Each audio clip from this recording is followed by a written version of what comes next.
Watch lovers, back with another video here at Swiss Watch Expo. This week we are taking a look at 3 great picks for luxury basics. Stick around.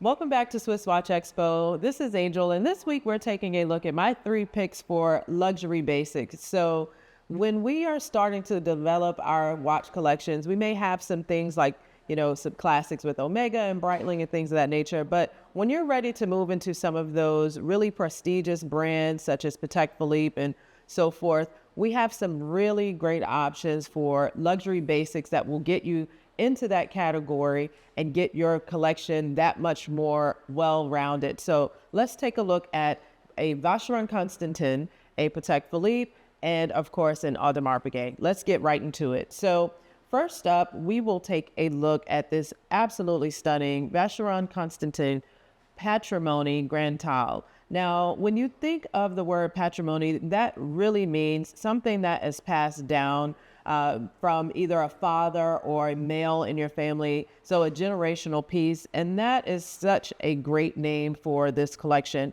The styling of it is absolutely classic. You don't have any details or nuances that point toward any particular era. This watch could have been made in the early 1800s or in today's current market. Of course, Vacheron Constantin is the oldest Swiss watchmaker out there with some of the most beautiful details on the watches. The reason I love this is because not only do you get a really nice size across the diameter here, 40 millimeters, but the dial is very clean. It's done in the 18 karat rose gold, and the indices are very, very narrow and just an elegant watch. One of the details I love, and I'm not sure if it will show or translate over video, but the hands have a little curvature to them near the end to make the case that much more thin and more tailored to the dial. Also, I really love the dots around the outer edge to mark the minute details and how clean the dial is. You really just have the brand logo and Genève at the top of the dial, and that's it. So something that even if you are a little more outgoing or a little more understated, it will fit taste throughout generations. And this is a manual wind, which also speaks to classic traditional watchmaking. And then next up, let's go into the Patek Philippe. Now, for Patek Philippe, there are so many different categories that people think of as entry level or basics. And I thought that the Gondolo would be a great alternative to your classic Calatrava. This is still a very classic watch in its styling, but I love the more elongated shape of the case versus the round. The Gondolo also has a really kind of cult niche following, so you'll see less of these out there on the market than you would of the Calatrava. And then also the styling of the indices is really, really gorgeous. The step design here on the case also gives it a very nice contoured feel with that curved sapphire crystal. Again, a manual movement, manual wind movement, meaning you'll have to wind it every morning when you are ready to wear it. But I also really love the exhibition case back on this one. When you take a look at the movement, one of the best details about Patek Philippe is that they do a lot of proprietary styling and cuts for the actual movement. So sometimes when you have a more square or rectangular case, some brands, they will still put a round movement inside and then put almost like a bridge of some sort to fill in the rest of the back. But with Patek Philippe, they actually created the movement specific for this watch. So it has that very angular shape. And then of course you'll have some of those details on the movement like the Côte de Genève finishing and things of that nature. So really beautiful reference. And it's also in the yellow gold. And then last, but certainly not least, of course, is the Audemars Piguet Royal Oak.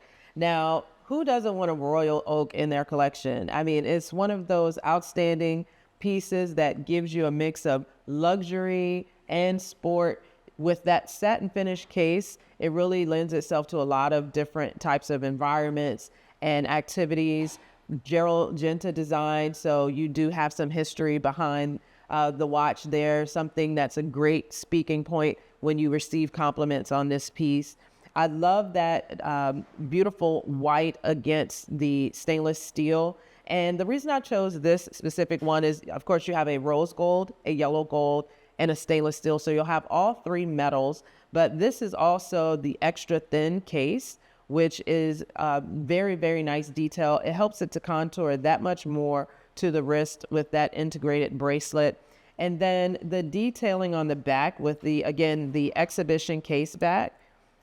And one of my favorite details is that rotor that has the beautiful A and P on it, as well as the clasp on this one that has the AP. So it really speaks towards that true design of the Royal Oak.